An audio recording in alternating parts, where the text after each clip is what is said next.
Silent departure.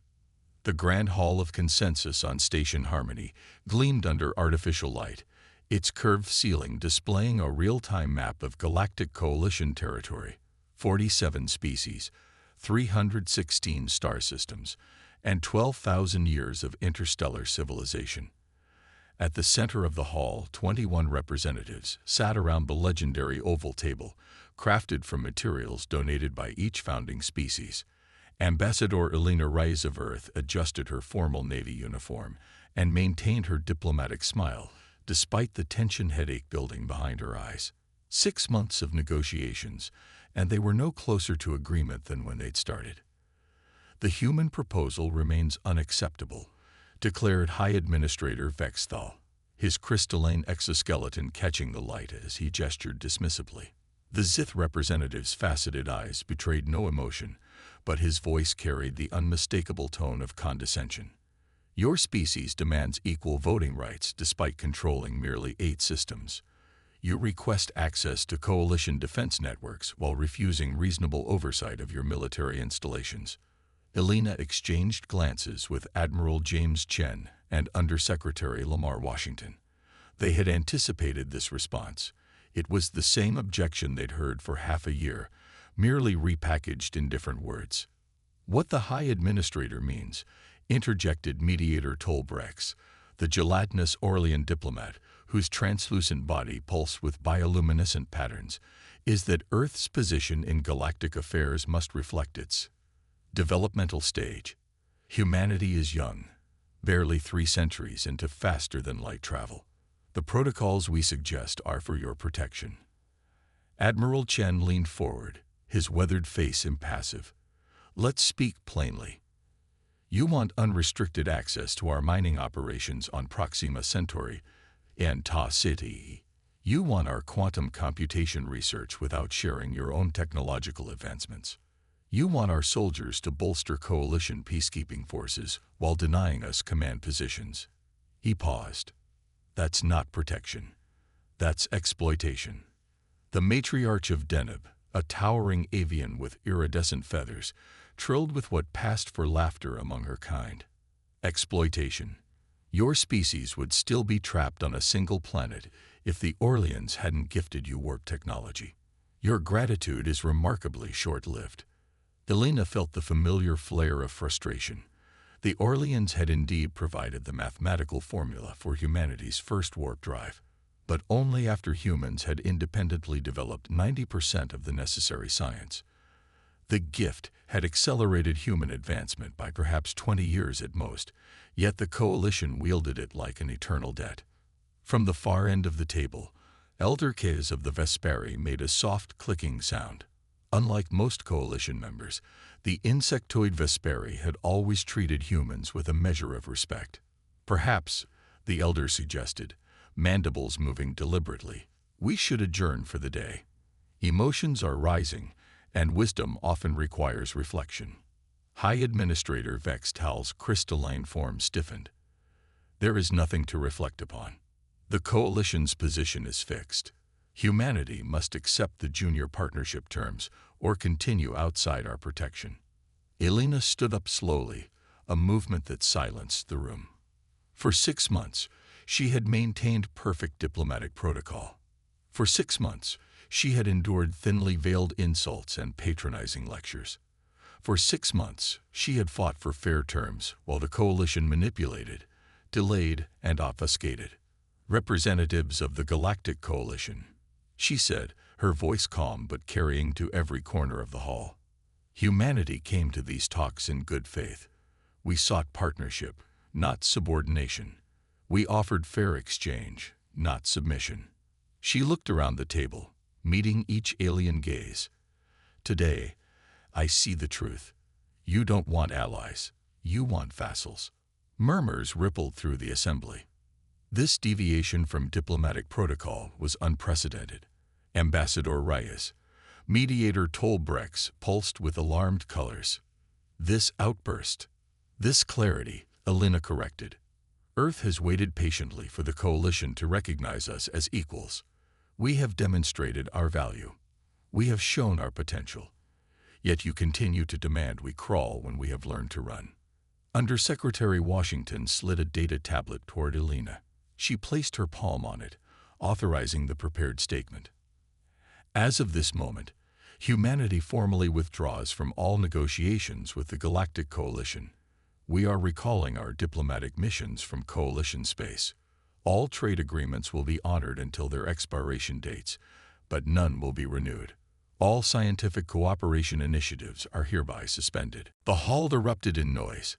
The matriarch of Deneb's feathers flared in shock.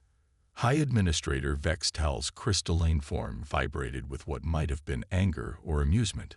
You cannot be serious, the Zith representative finally managed. Your economy would collapse without coalition markets. Your colonies would be defenseless against piracy and expansion from non-coalition powers. Admiral Chen smiled for the first time in months. We'll manage. Elder Kays studied the humans with compound eyes that missed nothing. You are not acting impulsively, the Vesperi observed. This withdrawal was planned.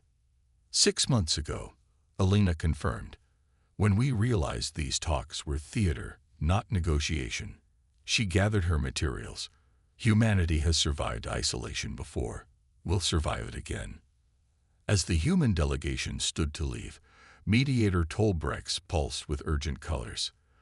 The coalition encompasses 47 species, controls 316 star systems, and has maintained galactic stability for 12 millennia. What can Earth possibly accomplish alone? Elena paused at the doorway, looking back at the stunned assembly. You'll find out. The human delegation departed Station Harmony within the hour, their sleek diplomatic vessel accelerating away with uncharacteristic speed. On the bridge, Elena finally allowed herself to slump into a chair, the weight of the moment settling on her shoulders. That felt surprisingly good, she said, removing her formal jacket. Admiral Chen nodded, his expression thoughtful. They still don't get it. They think we're having a tantrum. Their arrogance blinds them, Washington added, checking the secure channel to Earth. They've convinced themselves we need them more than they need us. And that's our advantage, Elena said, watching the stars stretch as their ship prepared for warp. Contact the President. Tell her Operation Firebreak has begun. As their vessel disappeared into warp, the coalition representatives remained in stunned silence. Only Elder Kays seemed troubled rather than outraged. They did not act like petitioners who had been denied. The Vesperi clicked softly. They acted like equals who had been insulted. High Administrator Vexthal dismissed the concern with a crystalline chime. They will return within a standard year, humbled and ready to accept our terms. Their colonies cannot sustain themselves without our markets. But behind Neptune, far from coalition observation posts, humanity was not sulking. They were building. Project Firebreak had begun 3 years earlier, when first contact with the coalition revealed its true nature. While diplomatic teams engaged in endless negotiations, Earth had quietly prepared for independence. Massive manufacturing facilities in the asteroid belt worked at full capacity. Research installations on Europa tested new technologies. Military academies doubled their training programs. Fleet Admiral Indira Patel stood on the observation deck of the UESS Reckoning, Earth's newest and largest warship. Workers in exosuits swarmed around the massive vessel, installing weapons systems that had been publicly non-existent until yesterday. Status report, she demanded, watching as a railgun platform was attached to the hull. Captain Alvarez consulted his neural interface. 74 vessels combat ready. Another 59 will be operational within 6 weeks. The Mercury defense platform comes online next month. And Project Quantum Leap. Dr. Nakamura reports the phase shift drives are now 300% more efficient than what the coalition has seen. We can outrun anything in their fleet. Patel nodded, satisfaction evident in her eyes. For 3 years, humanity had shown the coalition only what they expected to see: outdated ships, basic weapons, limited range. All the while, Earth's true fleet had remained hidden, growing stronger with each passing day. In the labs of the Lunar Research Facility, Dr. Maya Nakamura watched her team conduct final tests on the revolutionary phase shift drive. Unlike conventional warp technology, the phase shift system moved vessels through subspace at speeds the Coalition considered theoretically impossible. "One more diagnostic," she instructed, her voice steady despite the excitement. "I want perfection, not just improvement." Meanwhile, on Earth, President Sofia Torres met with her Security Council in the underground war room beneath New Geneva. The chamber was shielded against all known forms of surveillance, its existence unknown to Coalition intelligence. "Our withdrawal will trigger defensive positioning throughout Coalition space," explained Intelligence Director Omar Hassan. "They'll initially interpret it as emotional, then as strategic miscalculation." He projected a holographic map showing Coalition territory. They'd grown complacent, dependent on human resources without realizing it. "And our operatives?" Torres asked. "In position on 17 Coalition worlds. The identity implants are functioning perfectly. No detection so far. They're ready to implement Phase 2 when ordered." Torres studied the faces around the table. The best minds Earth had to offer, unified by the knowledge that humanity's future hung in the balance. "For 3 centuries, we've survived by adapting. The Coalition expected us to be grateful for scraps from their table. Instead, we'll show them what humanity does when cornered." 3 months passed without communication between Earth and the Coalition. Trade gradually ceased as contracts expired. Human diplomatic outposts were vacated and sealed. Coalition observers reported increased activity in Sol system, but couldn't penetrate enhanced Earth security measures to determine what was happening. In the Coalition's Central Authority on Proxima Station, the emergency session had stretched for days. Reports from across Coalition space painted a disturbing picture. "Manufacturing shortfalls on 6 worlds," reported the Deneb representative. "Human ore from Ta Ceti was higher quality than our analysts realized. Our replacement sources contain impurities that compromise production.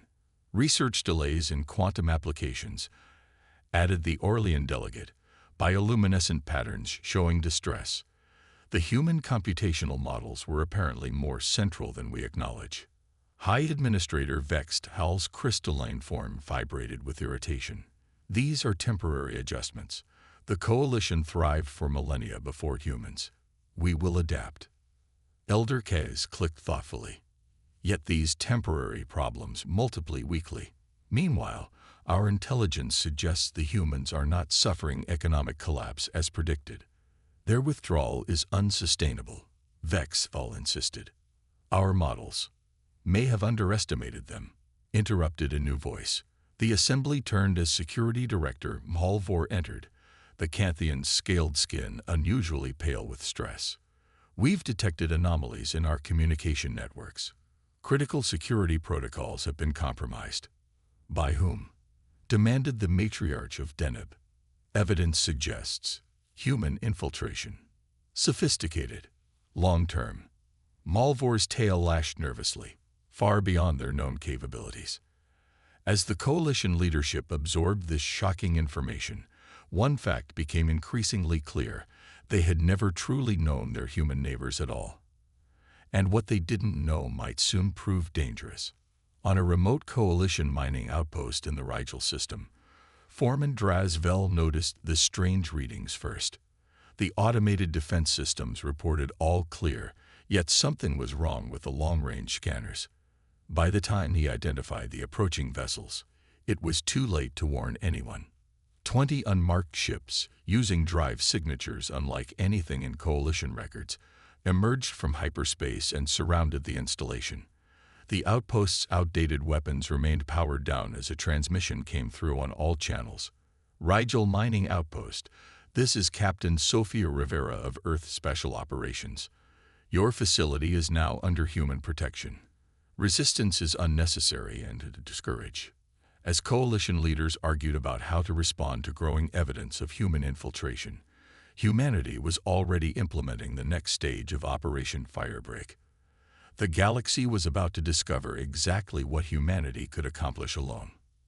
Thunderous return. 6 months after humanity's withdrawal, the Galactic Coalition faced a crisis unlike any in its 12,000-year history. Supply chains fractured. Defense networks reported mysterious gaps in coverage. Economic forecasts projected the worst downturn in 2 millennia. "This cannot continue," declared the matriarch of Deneb, addressing the emergency session of the Coalition Leadership Council. Her once vibrant feathers had dulled from stress. 7 major manufacturing worlds report critical shortages. The Toth-CT replacement ore contains radioactive impurities our filtration systems cannot process. High Administrator Vextal's crystalline structure had developed microfractures, a physical manifestation of stress in his species. The humans engineered this dependency deliberately. They positioned themselves as vital while concealing their true intentions. Elder K's made a soft clicking sound that translated as sardonic amusement. Or perhaps we undervalued their contributions while overvaluing our own generosity. The ancient Vesperi turned multifaceted eyes toward the galactic map. Regardless, we face a more immediate problem. The map highlighted 3 systems along the Coalition's outer rim. All 3 pulsed with warning signals. Security Director Malvor stepped forward, his scaled tail rigid with tension. "The Vraxan Confederacy has violated our border in 3 locations. They claim the territories were inadequately defended and thus open to legitimate annexation under ancient frontier laws." Preposterous. The matriarch's feathers fluffed in outrage. "The Vraxan have been contained for centuries. They wouldn't dare." "They already have," Malvor interrupted. "Our border fleets are stretched thin due to the reallocation requirements following human withdrawal. The Vraxan detected the vulnerabilities in our defense grid and exploited them precisely." The council chamber fell silent as the implications sank in. The Coalition had maintained galactic stability through overwhelming military superiority and economic interdependence. Both were now compromised. "We must reestablish contact with Earth," suggested mediator Tolbrex, the Orleans' translucent form pulsing with urgent patterns. "Offer concessions if necessary." High Administrator Vexthal vibrated with indignation. "Concessions to a species that has deliberately sabotaged us? I propose a different approach." His crystalline form caught the light as he stood. "The Vraxan incursion provides perfect justification to invoke Emergency Protocol 7. We can dispatch the unified fleet to Sol System and compel human cooperation." The proposal sparked heated debate. Military action against Earth had never been seriously considered, not because of ethical concerns, but because the Coalition had never viewed humans as a significant threat. Now, desperation shifted the calculus. After hours of argument, the vote passed by a narrow margin. Operation Reclamation was approved. Admiral Gorlax of the Canthian Imperial Guard was given command of the operation. A veteran of frontier conflicts, he assembled a fleet of 120 warships, a force that could subjugate entire star systems. The mission was presented as a protective intervention to assist humanity in reintegrating with galactic society. As the Coalition fleet prepared for departure, Elder K's made a final plea for reconsideration. "We know so little about what the humans have been doing since their withdrawal. This show of force may provoke consequences we cannot predict." High Administrator Vexthal dismissed the warning. "Our intelligence indicates they have perhaps 30 operational warships. Outdated technology. Limited range. We will arrive in overwhelming numbers, and they will have no choice but to acquiesce." 7 days later, the Coalition Unified Fleet arrived at the edge of Sol System, expecting minimal resistance. What they encountered instead would forever change the balance of power in the galaxy. The first sign of trouble came when advanced scout ships reported unusual energy readings near Jupiter. Before they could investigate further, 50 unmarked vessels emerged from behind the gas giant's moons. The ships were unlike any human vessels previously documented, sleek, predatory, with weapons systems that didn't match any Coalition intelligence file. Admiral Gorlax remained confident. "They're still outnumbered more than 2 to 1. Transmit our demands." The message was clear. Earth would resume its place in the coalition under direct supervision or face immediate military consequences. The coalition expected immediate surrender or at least panicked negotiation. Instead, a single response came through, audio only, on all channels. Coalition forces, this is Admiral Indira Patil of the United Earth Space Force. You are trespassing in sovereign human territory. You have 30 minutes to withdraw beyond Neptune's orbit. There will be no further warnings. Laughter rippled through the coalition command ship.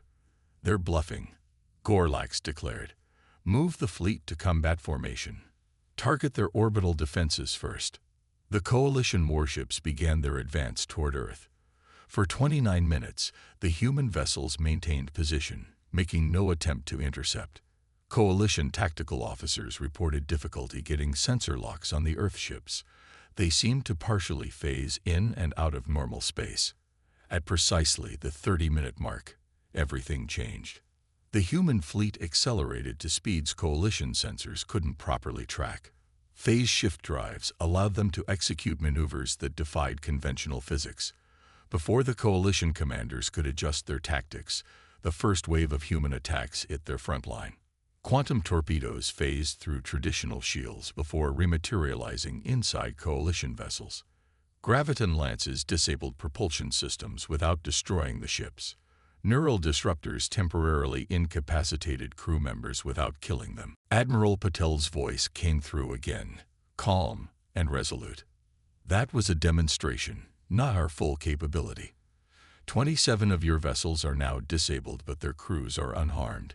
We can neutralize your entire fleet with similar precision, or you can withdraw.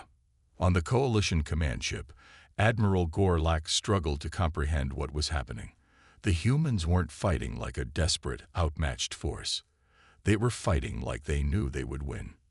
This is impossible, he hissed. Their technology was centuries behind ours.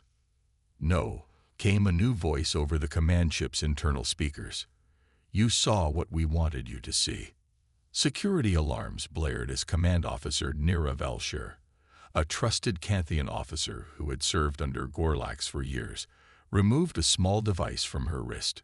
Her features shimmered in change, revealing a human woman with dark skin and determined eyes. Commander Maya Santos, Earth Intelligence, she announced as coalition security personnel surrounded her. I've served on this vessel for 3 years. I'm not the only one. We have operatives on every major coalition world, on dozens of key ships in your central databases. She smiled grimly. We know every weakness in your fleet, every vulnerability in your defense systems. As if to emphasize her point, coalition ships throughout the formation suddenly reported critical system failures. Weapons went offline. Engines shut down. Communications scrambled. From Earth, a new transmission came through, this time with video. President Sofia Torres appeared on screens throughout the coalition fleet. This conflict is unnecessary, she stated firmly. Earth never wanted war with the coalition.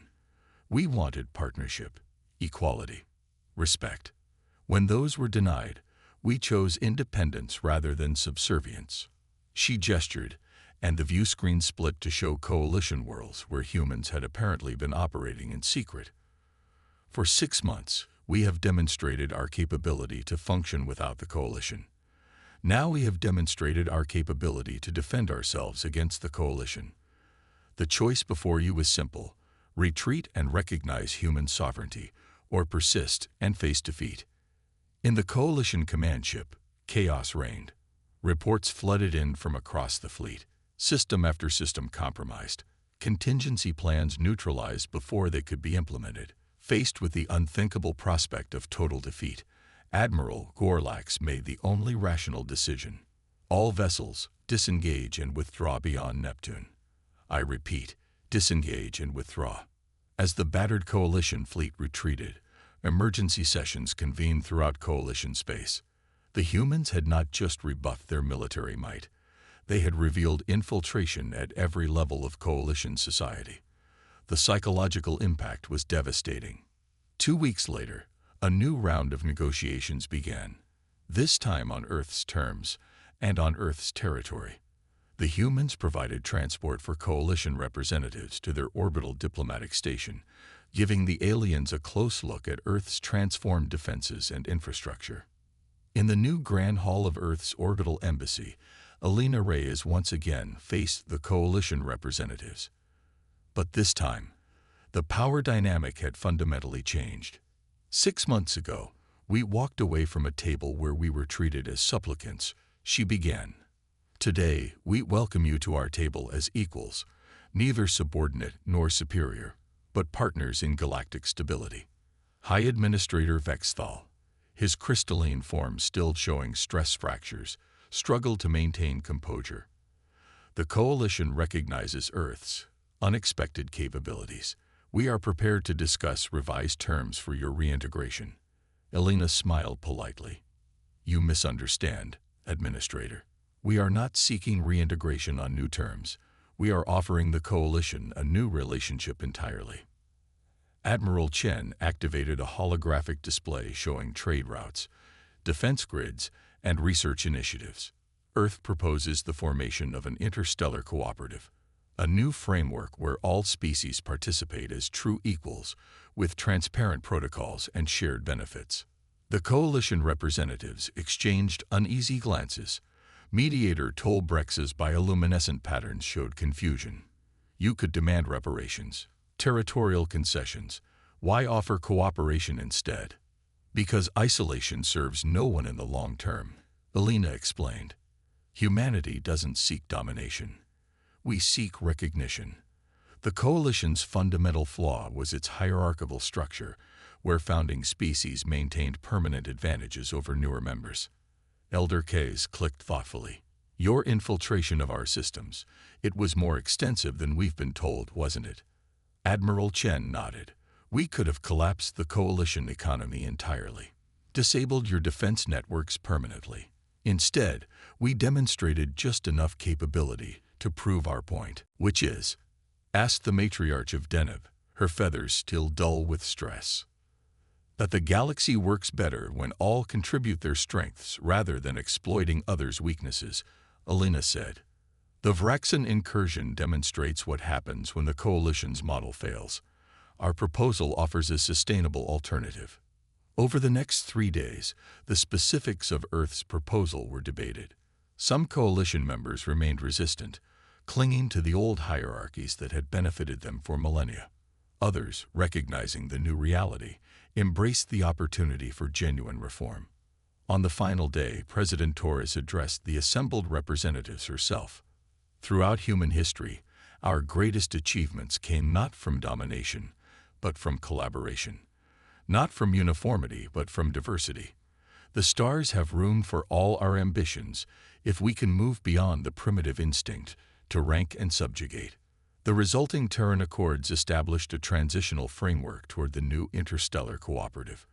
Earth would share its technological advancements, gradually, and with appropriate safeguards. The Coalition would restructure its governing principles to eliminate permanent advantages for any species. As the signing ceremony concluded, Elder Kaz approached Alina privately. I have lived 900 years, the ancient Vesperi clicked softly. In all that time, I have never witnessed a species demonstrate such strategic patience or such restraint in victory. Alina smiled. Humanity learned long ago that how you win matters as much as whether you win. The Coalition underestimated us because you studied our technology, but not our history. You measured our ships, but not our resolve. A mistake the galaxy will not make again, Elder Kaz acknowledged. 1 year later, the first official summit of the Interstellar Cooperative convened on neutral ground, a newly constructed station orbiting Alpha Centauri. Representatives from 63 species gathered to formalize the new galactic order, with humans seated as full and equal partners. In her private quarters, Fleet Admiral Indira Patel reviewed security reports with Admiral Chen. The transition proceeds faster than expected, she noted. 83% of Coalition worlds have ratified the new charter. Chen nodded. And the holdouts. Coming around as they see the economic benefits. The Zith in particular are struggling to accept the new reality. They'll adapt, Chen said confidently. The alternative is isolation in an increasingly cooperative galaxy. Patil gazed through the viewport at the assembled diplomatic vessels. Operation Firebreak succeeded beyond our projections. We achieved independence, security, and reformed the galactic order, all without starting a war. The best victory is the one where your opponent thinks they chose to give you what you wanted, Chen quoted. Ancient Earth wisdom. Below them, the summit opened with a ceremony featuring cultural elements from all member species. At the center of the assembly, a new symbol was unveiled, a complex geometric pattern representing interconnection and mutual support. The galaxy was learning what humans had always known. True strength comes not from dominance, but from cooperation, not from subjugation, but from respect. It was a lesson that had required humanity to walk away before the coalition could truly see them. And now, the stars themselves seemed brighter with possibility.